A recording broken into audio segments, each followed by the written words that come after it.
Right. So the next talk is by Sebastien. We can see your slide. Yes. Okay, great. So the next talk is by Sebastien, who has experience with several theorem provers, including Isabelle and especially Lean. So I think this talk today is going to be in Lean. And it's about formalizing the Gromov-Hausdorff space. Thanks a lot. So I'm a mathematician, but I've been interested in proof assistant for several years, first in Isabelle and then in Lean. But I'm still mainly a mathematician, and so I think my talk will have some math content, and I'll have to deal with that. I want to talk about the formalization of a mathematical object, which is called the Gromov-Hausdorff space, which is a slightly weird space because it's a space of spaces. It's a space, if I like that, you look at non-empty compact metric spaces, and for each such non-empty compact metric space, you will get 1 point in the Gromov-Hausdorff space. And I try to convey that with a picture. Downstairs, you see this Gromov-Hausdorff space, which is a weird space, so for which I can't have an accurate picture. But each point in this Gromov-Hausdorff space corresponds to some compact metric space. For instance, here, this point here, it corresponds to 2 points. A point is a compact metric space, so a point will give rise to a point in the Gromov-Hausdorff space, and all the points, either the origin in R or in R2 or in whatever space you like, or they are all the same from the metric point of view, so they will all give rise to the same point in the Gromov-Hausdorff space. But you have a lot of other metric spaces. For instance, you have disks. Disks, the unit disk in R2, it's some metric space, so it will give rise to 1 point in the Gromov-Hausdorff space that you can see here.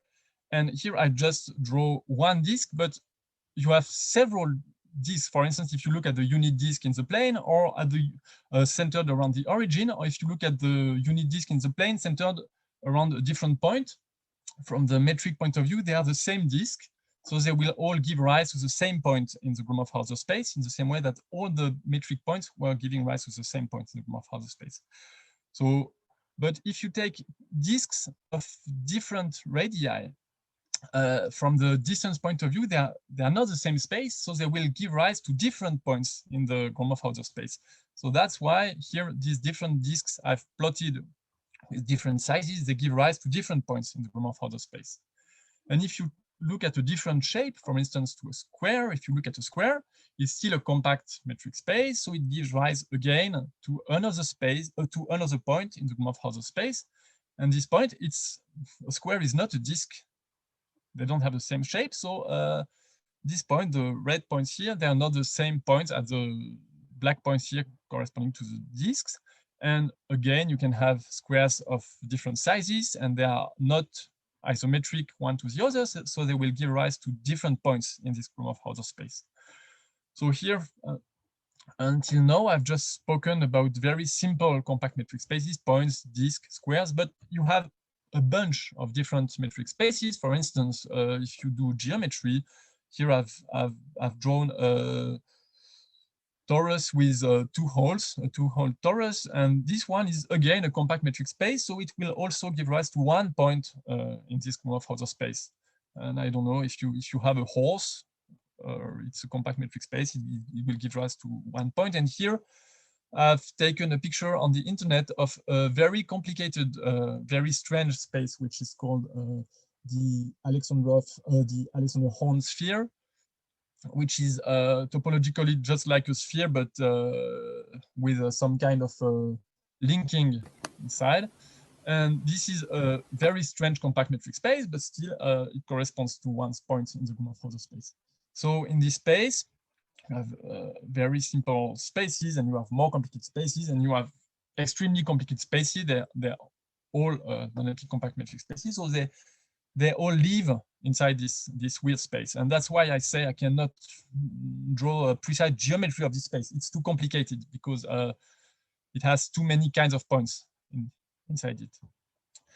And it's not just a space, because, okay, I can put all these points together, but it's not really interesting. What is more interesting is that there is a topology on this space. I want to have a notion to say that two metric spaces, they're pretty close. They look alike. And if I have two compact metric spaces that look alike, in a sense that I will define more precisely later on, then they should correspond to points in the Gromov-Hausdorff space which are close one to each other. And I've tried to explain that on the picture. If you look at a sequence of disks with diameter tending to 0, then you have a natural limit, which is a point. And indeed, in the Gromov-Hausdorff space, if you look at a sequence of points corresponding to disks of smaller and smaller radius, this sequence of points converges to the point corresponding to the metric space, which is just a point. The same way, a sequence of squares where the size tends to 0, it converges in the Gromov-Hausdorff space to the point. And in the same way, I try to, on my picture, to convey the idea that, okay, this disk here of a pretty big radius and this square of a pretty big size, they're not too far away one from each other. And if you take a smaller radius, a smaller side, then both of them are still close and a little bit closer than the original ones were. So this space, it should contain all this information. So it's a pretty complicated space, and it's maybe a little bit uncommon for a formalization project. Most often, formalization projects deal with standard mathematical objects that are explained in the undergraduate's curriculum, and that's not the case of the Gromov-Hausdorff space. It's pretty complicated. It has been introduced quite recently in the maybe 1982 by Gromov, and most mathematicians have never heard of it. It's a pretty specialized object. And still, I wanted to formalize this for at least two reasons. The first reason is that it shows up in my own mathematical work. So I have this dream to formalize my mathematical research in proof assistance. So if I want to do that, I will need the Gromov-Hausdorff space. So that was my first motivation for this formalization. And the reason why I'm talking to you about it today is because it raises some interesting challenges in formalization. And in fact, I started doing I started with proof assistance using Isabelle, because Isabelle, the syntax is really nicer than other proof assistance. The proofs are really readable and the learning curve is really less steep than in other provers. And still at some point, I switched to a proof assistance based on a dependent type theory. And the reason I switched is this precise example. And that's one of the reasons I want to talk to you about it today. Okay, so this was an informal description of the Gromov-Hausdorff space, but let me get a little bit more precise. And once I'm done with the mathematical part, I switch to the formalization parts and the challenges it raises. So I told you I want to define a topology. So I want to be able to compare two metric spaces. And there is one situation where this is easy to do when you have two subsets of a metric space. So if you have two subsets x prime and y prime in a metric space Z prime, you can define a distance between the two of them, and the distance will be the smallest r, such that if you start from x prime and you enlarge it by r, and then you will cover y prime. And conversely, if you start from y prime and you enlarge it, you will by this r, you will cover x prime. And so you take the smallest r that satisfies this property, and it's called the Hausdorff distance between the two sets x prime and y prime. And it's not hard to check that it's really a distance, at least if you work on closed sets. So for instance, if you just take two singletons in your space, and the Hausdorff distance between these two single sets is just the distance between the 2 points. And for another simple example, if you take the unit disk in the plane and the center of the disk, the Hausdorff distance between the two of them is exactly 1. Because if you start from the center and you enlarge it, by how much do you need to enlarge it to cover the whole disk? You need to enlarge it by 1. And that's why the Hausdorff distance between the two of them is exactly 1. So that's the easy situation where our two spaces live in a common metric space. But that was not the case. That was interestingly in this Gromov-Hauser space. I just have two abstract metric spaces X and Y, and they don't talk to each other. They live in different worlds. And how can you compare them? There are several ways to do it, but maybe the more geometric one is the following one. You will try to find another metric space Z prime and two copies of X and Y in this space Z prime. Let me call the copies X prime and Y prime. So you're looking for these two copies so that in this set Z prime, you can see that these two X prime and Y prime, they're pretty close, and pretty close in the sense of the house of distance I've just defined above.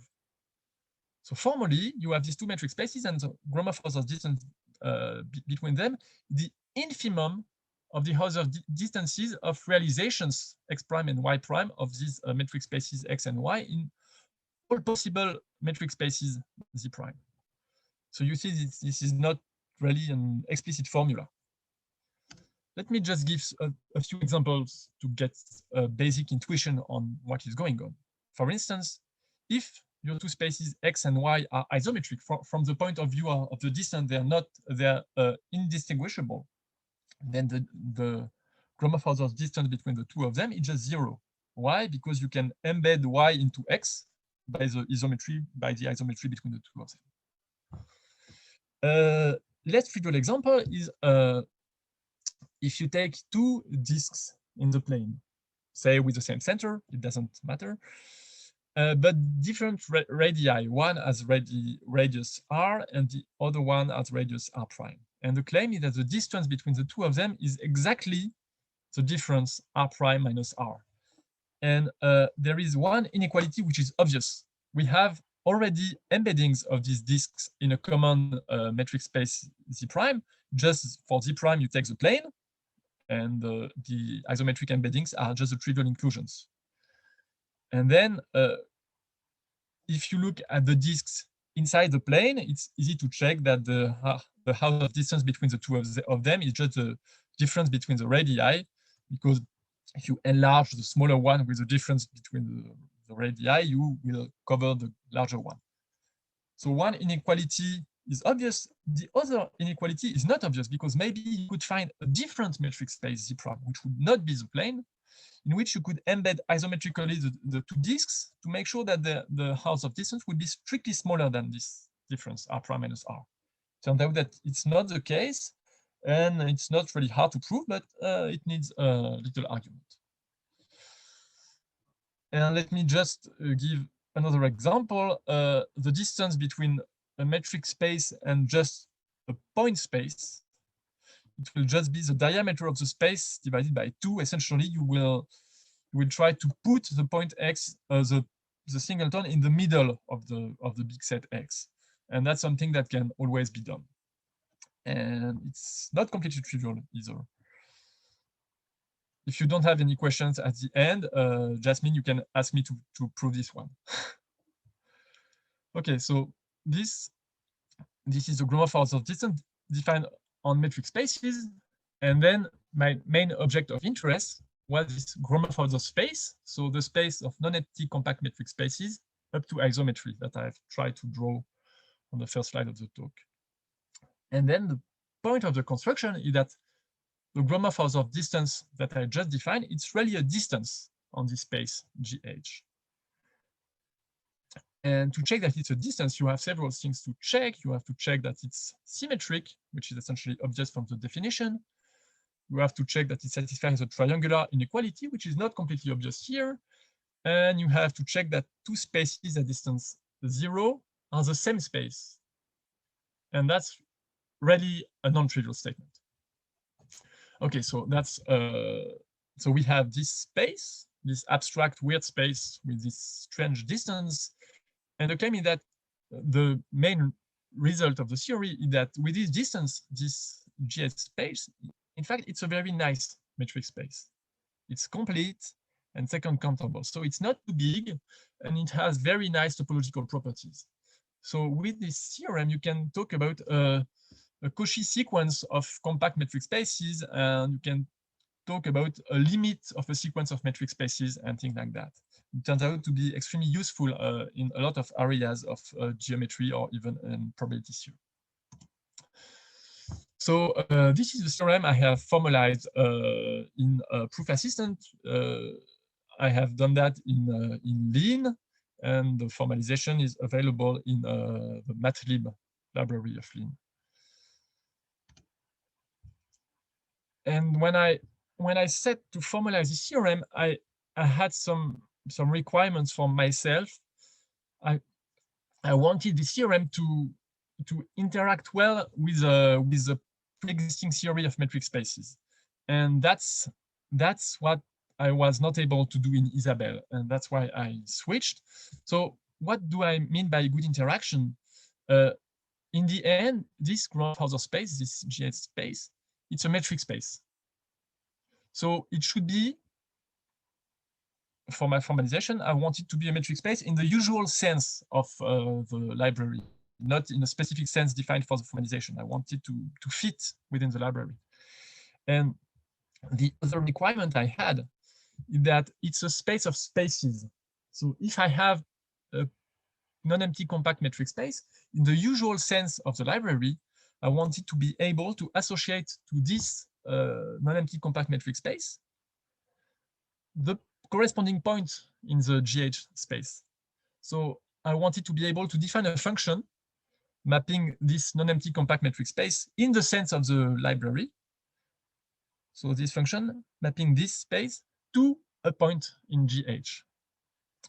And that's where I was stuck in simple type theory, because here I want a function that takes a type and that maps a type with some type classes assumptions to a point in this new type GH. And that's something that for which simple type theory is not really well equipped, and which is easier to express independent type theory, at least if you want to say within using type classes and already existing theory of metric spaces you have in your library. So these requirements were possible to fulfill, and that's what I formalized in Lean. And so if you're curious and you want to have a look, it's available in this file in MATLib. So let me have a quick look at the API, how it's formalized and how you can use it in MATLib. So here, this GH space, the Gromov-Hausdorff space, it will just be some type. And this type will be endowed with a metric space structure in the usual sense. And with this metric space structure, this GH space, it's nice enough in the sense that it has a second countable topology, and it's a complete space. So of course, I'm not giving you the full proofs here. It would be completely crazy, both from the mathematical content point of view and from the formalization point of view. But all these are excerpts from this file in MATLib. So we have this space, and it's a nice metric space. And then what was important for me on the previous slide is to be able to map a compact metric space to a point in this space, GH space. And that's exactly what this definition here, this 2GH space, does. It takes some type, and it assumes that this type is endowed with a metric space structure for which is a non-empty compact space. And when you have a type like that, 2GH space X will be a point in the Gromov-Hausdorff space, which corresponds to this metric space. It corresponds to the arrow that I had on my first slide, to the upper part of the picture, to the bottom part of the picture. And once you have that, you can try to check that the definition is not complete nonsense by trying to prove some theorems. And I've just given you one statement here, which is the main property that we need.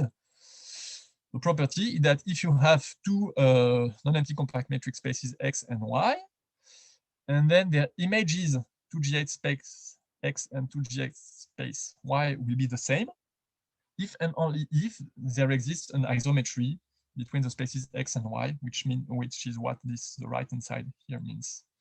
And maybe it's worth pointing out that when you want to map a space to the Gromov-Hausdorff space, you use 2G8 space X, and you don't mention the type class assumptions here, which are assumptions that are supposed to be known by the system. And so the system will complain if it cannot find instances that X is a non-empty compact metric space. So that's a representative theorem of the formalization, and it showed that the definition is not nonsense because it captures exactly what I wanted to capture. It captures the fact that spaces are isometric. Okay, and now I've cheated a lot when I gave you the informal definition at the beginning of the talk. I told you the Gromov-Hausdorff space is a space of all non-empty compact metric spaces up to isometry. And that's something you're not supposed to do in ZFC because the set of all sets, you're not allowed to define that because it gives rise to a Russell-like paradox with a set of all sets that do not contain themselves. So it's not a set, it's a class. It's something that you don't have the right to manipulate as a set. So you're not allowed to take a quotient, and you're not allowed to define the Gromov-Hausdorff space, just like I did on the first slide. But so mathematicians have a way to solve this issue that I will come back to in a few seconds. But first, I like to comment on how dependent type theory gives you a nice way to solve these kind of issues. In dependent type theory, like in Lean or in Coq, there are something called universe levels, where if you have a class of sets or a class of types at some universe level U,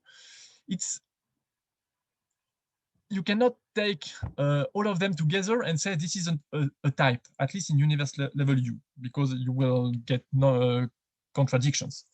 But you can claim that this is a type, but in a different universe level, at a higher universe level, U+1. And that's something that is well known in also in set theory, and it corresponds to inaccessible cardinals. And so this construction, which in fact was already known to Russell, it gives a way to solve the issue I was just mentioning before. It gives you a way to define directly a Gromov-Hausdorff space. You can say the following. You look at all non-empty compact metric spaces living in universe level U. And you take the type of all of them. And as I just said, it's not a well-defined type in universe level U, but it's well-defined in universe level U+1. And then this very big type, you quotient it by isometry, and you get a Gromov-Hausdorff space, which is nice, and that I want to call GHU. And it defined on the universe level I started with a priori, and it's a well-defined type in universe level U+1. It's a way to solve the issue I had at the beginning, but it has some drawbacks. And the first one is that it gives me infinitely many Gromov-Hausdorff spaces because there is one for each universe level. So it means that if I have two compact metric spaces that live in different universes, it will be hard for me to compare them because I will not be able to send them in the same Gromov-Hausdorff space. And so that's a problem from the implementation point of view. And from the mathematical point of view, it's a little bit uncomfortable because it requires these universes, so inaccessible cardinals. And they shouldn't be necessary. I mean, mathematicians have used Gromov-Hausdorff space in the standard ZFC context.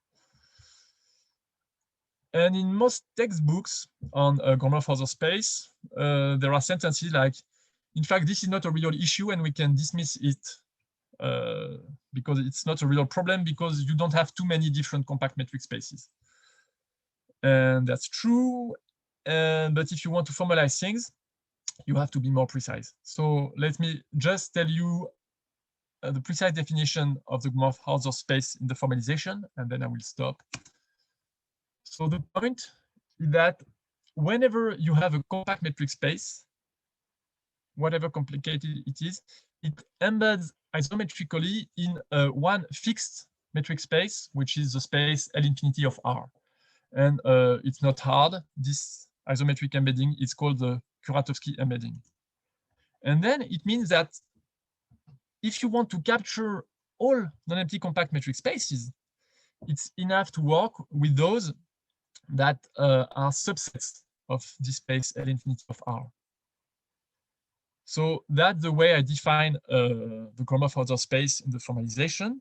I define it to be all the non-empty compact subsets of this space L infinity of R modulo isometry. And it's well defined. It doesn't depend on any universe level, and it's just working in type 0.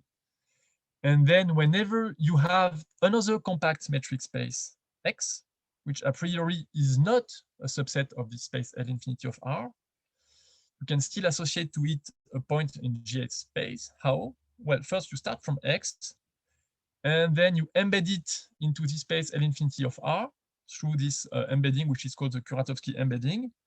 And once you have that, this is a non-empty compact matrix subset of L infinity of R, and you can go to the quotient to get your point in GH space.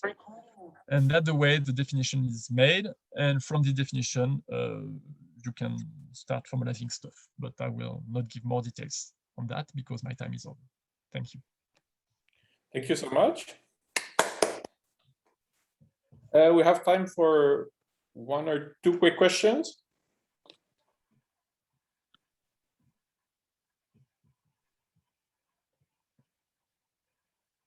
So Kevin Buzzard is writing in the chat.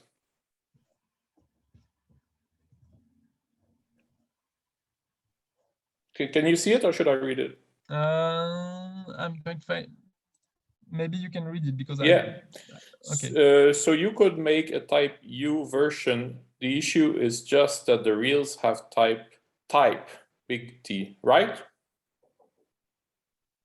Okay, I'm not sure I understood really the question. I will stop sharing my slide, and then I will get access to the discussion. You could just make you've made a version in type, but you could make a type U version. I could make a type U version for all U, but it would make it complicated to discuss spaces which do not live in the same universe. So it would be creating difficulties, and it turns out that these difficulties can be avoided by creating this just version in type, which works in fact for all type U. Yes, I completely understand the construction, but it's a theorem that in fact all these version, all these GHU would be the same space. Yes, exactly. Yes. And so why bother with all of them, and why not just one in type? Yeah, okay. I mean that's what we've done with the real numbers as well, right? I mean just build it in the simplest universe if you can, and then it works for everything you want to do with it. That's going to be our model for the complete Archimedean thing. Yes. So yes. in some sense, you've written down the most sensible model for this object. Yes, exactly. And then I can read a question by Floris. What was the problem you had formulating this in Isabelle? My problem is that I want this function to GH space mapping a type with suitable type classes assumption to a point in the type GH space. And that's not something you can define in simple type theory.